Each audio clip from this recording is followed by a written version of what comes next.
This is the Realty Classroom Podcast, episode number 144, The Right and Wrong Times to Drop Everything. Are you a real estate agent with an entrepreneurial spirit who wants to turn your job into a business without sacrificing your lifestyle, but you just can't seem to find the right plan or heck any plan to help you get there? Well, then you're definitely in the right place. I'm Danny Griffin, the founder of the Realty Classroom and the host of this podcast. Now, to help you take immediate action to get started in a better direction or the right direction if you're new, I've created a free strategic plan for you, and it's waiting at freeagentgift.com. Get over there, get yourself a copy. All right, in this episode, I want to talk about the right and wrong times to drop everything.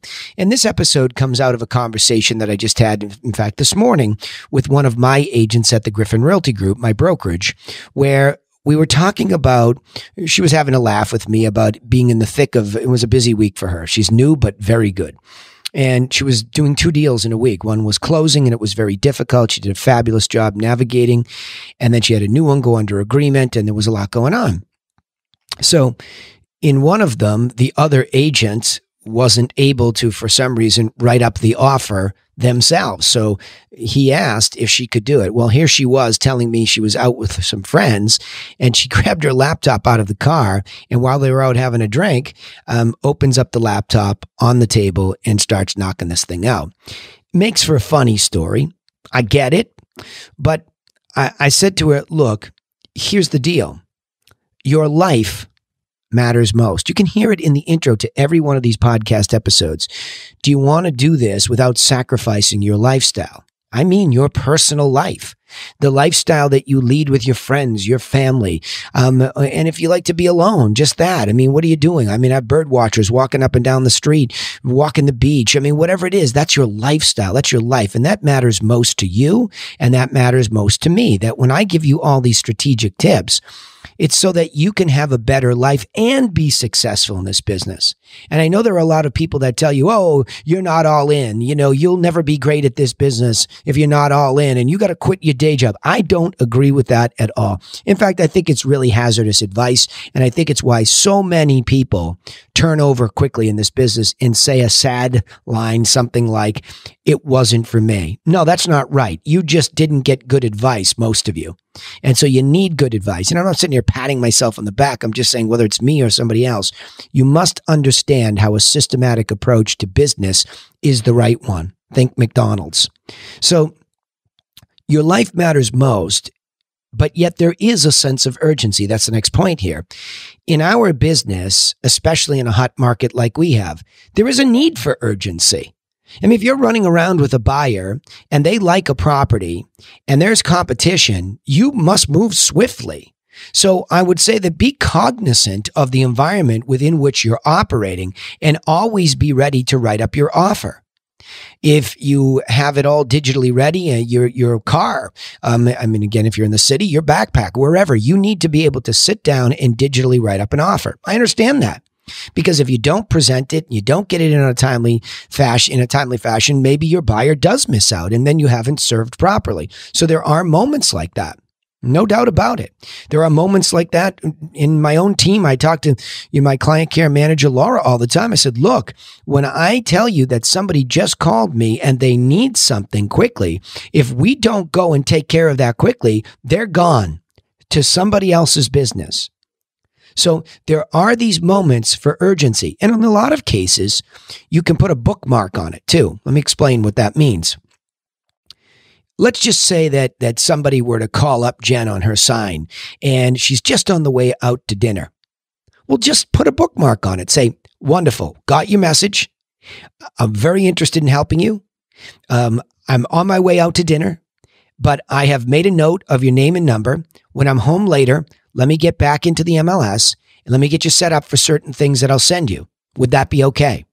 Now, the person on the other end of the phone is a human too, and they're going to appreciate that that's a professional's approach, that you were available, you did get back to them, and you didn't ignore them. And see, it shouldn't become a fight between the urgent moments to respond, to take action, and your lifestyle. Just be honest with somebody.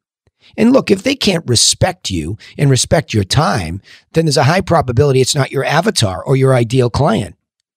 you have to have a mutual respect with buyers and sellers.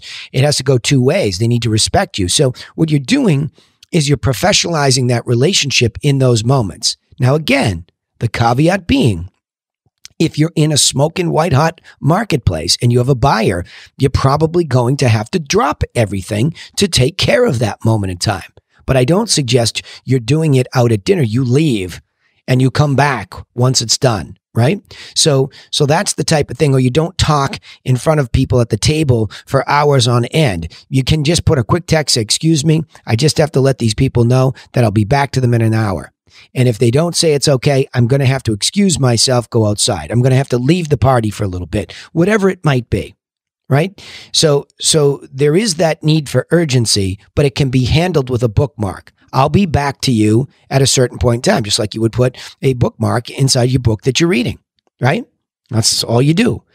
So that's how you start to reconcile the true need for urgency. And your judgment will tell you that it is time to drop everything and go do that, because you're going to lose a significant, well, you're going to miss an opportunity to properly serve somebody. The money will follow, but you're not properly serving somebody if you're not available in that moment. Okay. So the next point in time, or next point here is there are times when everybody needs to wait. All right. So we just had in the same week a listing. I had a listing and it was smoking hot. I was on that side of the listing side. And, it sounds all great. Well, great. You were in the catbird seat. You had everybody coming to you. Yeah, but it was chaos. I didn't like it for all these buyers agents. I didn't necessarily love it for my seller either, because I want the cleanest offer. I want the best. I don't want the one that's most emotional or somebody lies to us just to tie us up, to block everybody out. So there are times when you just have to insert new rules in the heat of it. So what did I do? Well, I just said to everybody, look, just get your offers in by X. And first of all, we had about 4 days worth of time slots. We thought maybe we could just use the typical showing time and somebody would book it. Well, all of a sudden, it was just the phone was pinging. So I asked one of my agents, would you mind sitting in there?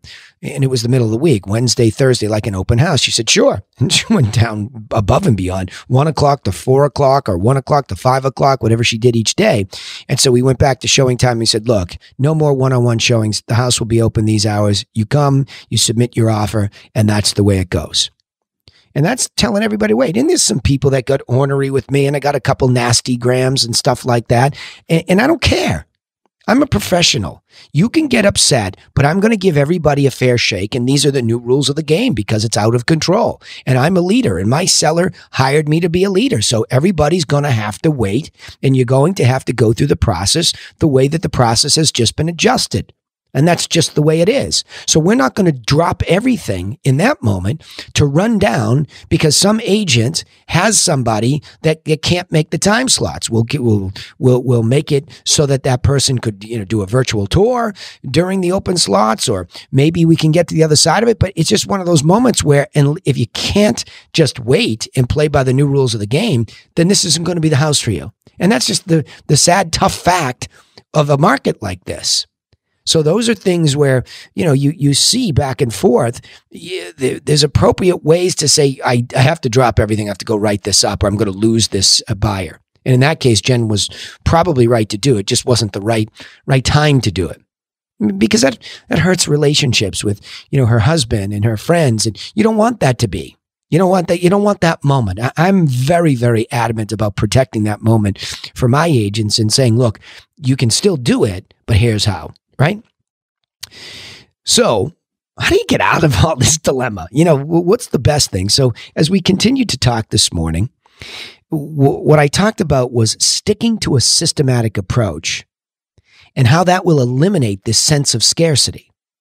See, when somebody's new and they're good and they're aggressive, or just somebody, is really needing the deal, whatever the case is, what's gnawing at us is a sense of scarcity. If I don't get this house, there won't be another one. And I just keep losing. And it's depressing when something's out of control or difficult to do, or I don't have that many buyers. And what's really wrong fundamentally, and it is really at the heart of the body of work I do at the Realty Classroom and serves as the core for my brokerage, you really have to stick to a systematic approach.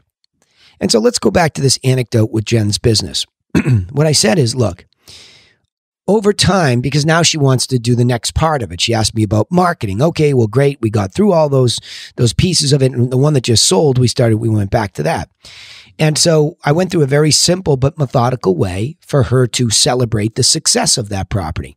And it might sound easy, the just sold postcards, but there are certain systematic ways that I go about that so that I don't have to think deeply and get all weird and creative every single time. I can slowly evolve my creative, but I want to make sure we're sticking to a systematic approach, because it's what keeps the business predictable and consistent. In other words, the minute that we have a featured property that we just list, a postcard goes out into the general neighborhood of like-kind properties with certain calls to action.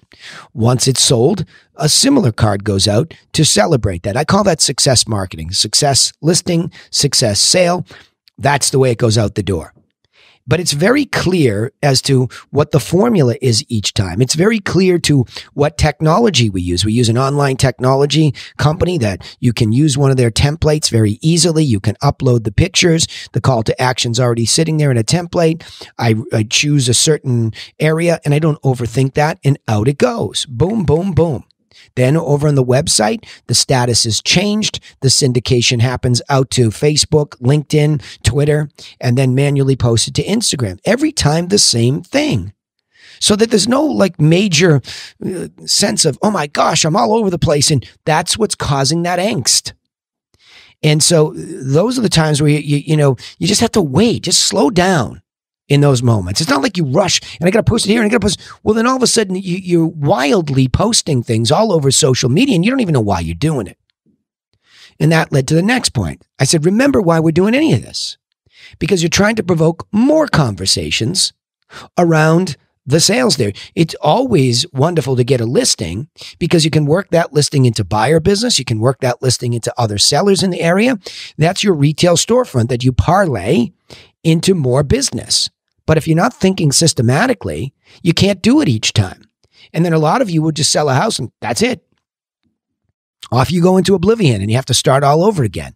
So again, the systematic approach of how you celebrate the success of that listing, and of course, get the listing done, right? Get it repriced if you need to, get the right buyer in there, negotiate the best deal, babysit it to the closing and get it through. You have to do that because that brings you into a full cycle where you now have this resume, this success resume. And now we have the complication of digital. So there are those things that systematically can be done.